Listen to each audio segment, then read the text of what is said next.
How is language possible? There's remarkably little agreement regarding how and when human language may have emerged. This is partly because there is little agreement among scholars regarding what it means to have language and a little disagreement over whether human language learn or acquire it. In addition to that, there is a considerable difference of opinion regarding whether human language emerged all at once, a single moment in human evolution, or does it develop gradually over a long period of time.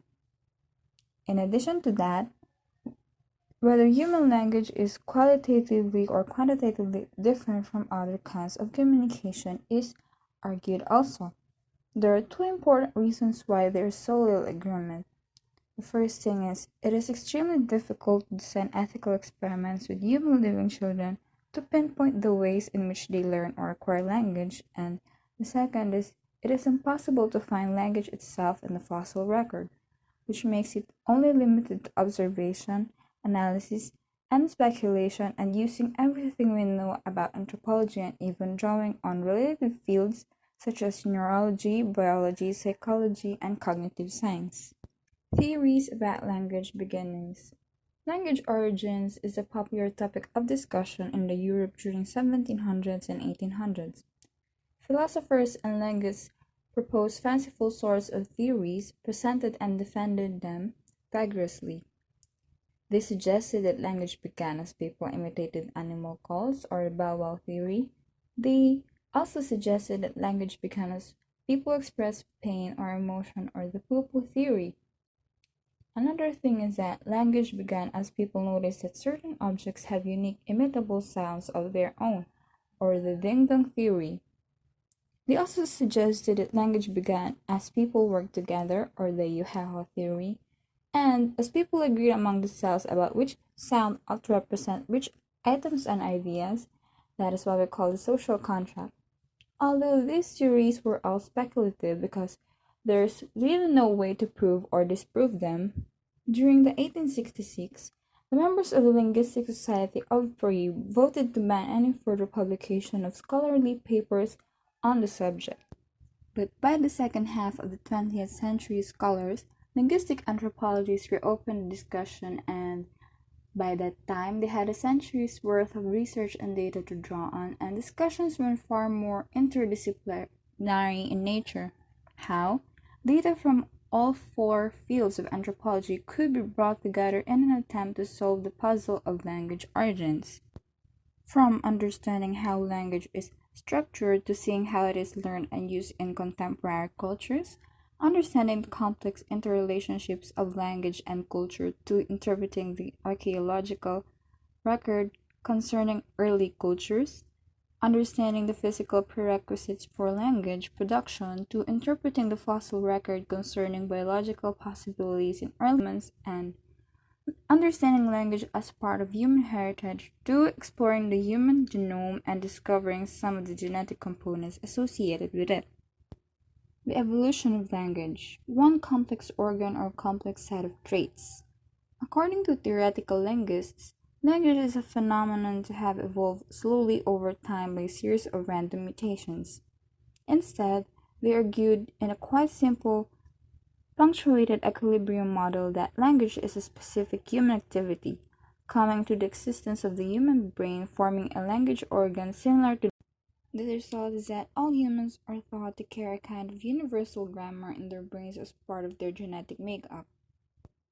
Armed with a language organ and universal grammar that maps the details of a specific language onto the universal grammar, a child simply needs to acquire language.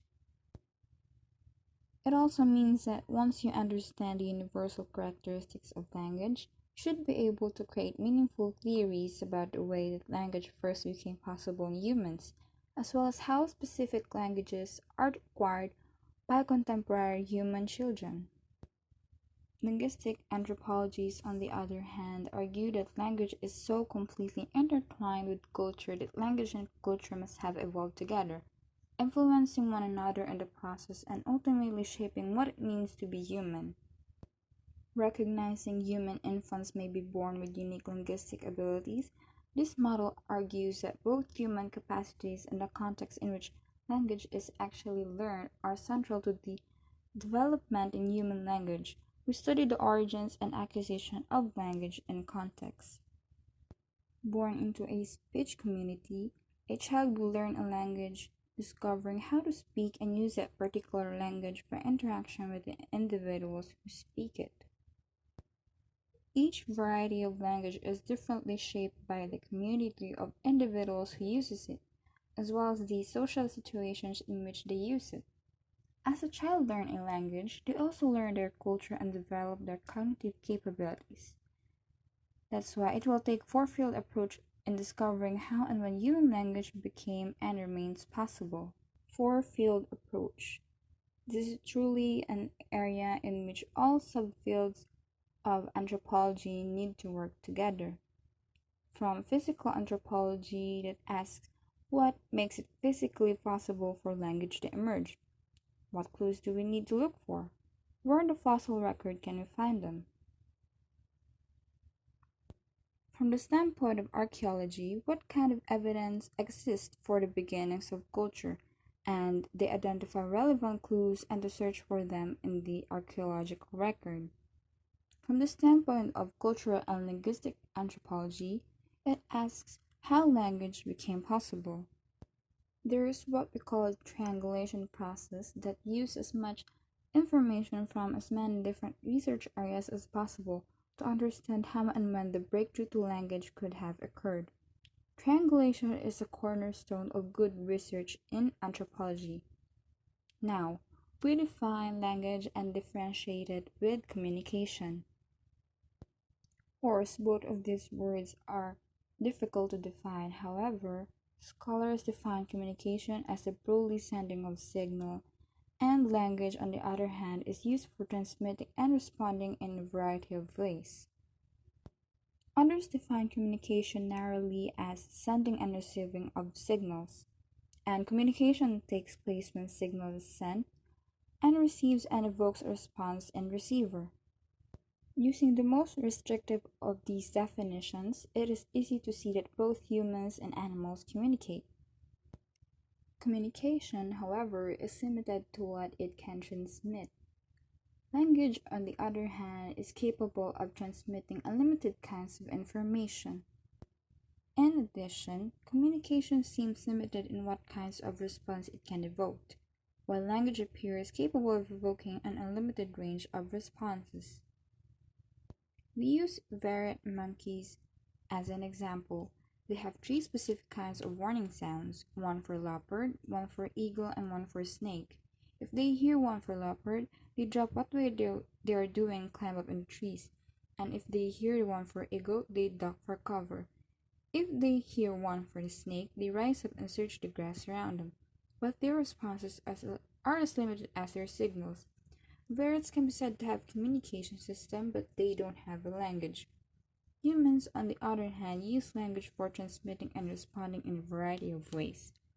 When a child says, "I'm so hungry I could eat a horse," the child probably doesn't mean that she literally needs to eat a horse.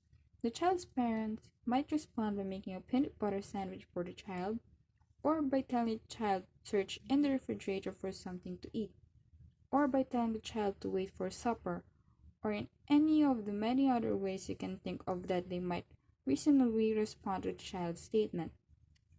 Although the child and the parents are communicating, they're also using language. As clear as it may seem, it turns out that the defining difference between language and communication has been the subject of endless speculation and argument among scholars. Some point out the social nature of language and argue that communication does not require any real social interaction. The first one is the vocal auditory channel. This feature describes the way vocal signals can be used to produce language, and the hearer uses an auditory apparatus or the sense of hearing to receive and process the speech sounds. The second one is the broadcast transmission and directional reception. This feature describes human language signal can be sent or heard in all directions, while it is perceived in a single or specific location. The third one is rapid feeding. This describes speech waveforms fade rapidly and cannot be heard after they fade. It is impossible to hear a sound an hour after it was transmitted, unless it was recorded. The fourth one is interchangeability. In this feature, the speaker can send and receive the same signal. For example, I can both hear and say the word hello. The fifth one is total feedback. This means that speakers can hear themselves talk and internalize the message of what they have been saying. The sixth feature is specialization. This describes that language sounds are specialized for communication. Humans speak in order to transmit information. The seventh feature is the semanticity. This means that specific sound signals can be directly linked to specific meanings. When I say the word salt, I refer specifically to an object that is salt. The eighth feature is arbitrariness. Human language is arbitrary because there is no necessary or causal connection between a signal and its meaning. For example, I can softly utter the word loud. The ninth feature is discreteness. This means that the basic units of speech can be categorized as belonging to distinct categories and cannot be mistaken for one another. For example, the word bin and pin are two different words, although they sound similar. The tenth feature is displacement. This describes the ability of human language to talk about something that are not physically present or existing. For example, memories and future plans. The 11th feature is productivity. This refers to the human ability to produce and comprehend new messages or utterance through the combination of already existing signs. The 12th feature is traditional transmission. Language and culture are woven together. Although language are innate to human, it can be learned through interacting with experienced language in a social settings.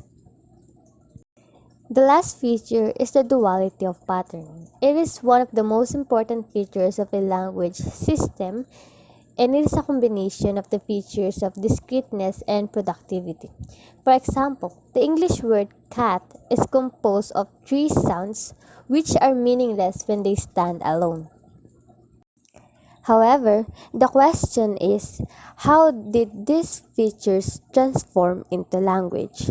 According to Hackett, the feature of productivity could have emerged through the process of blending. It is the combination of two signals or words to formulate a new one.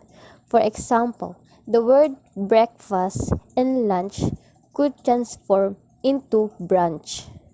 Some scholars critique Hackett design features of language and add prevarication, learnability, and reflexiveness to the list. Prevarication means human can say things that are false or hypothetical. Learnability, humans are able to learn new language, especially on childhood, and reflexiveness means we can use language to talk about language. For example is noun, adjective, etc.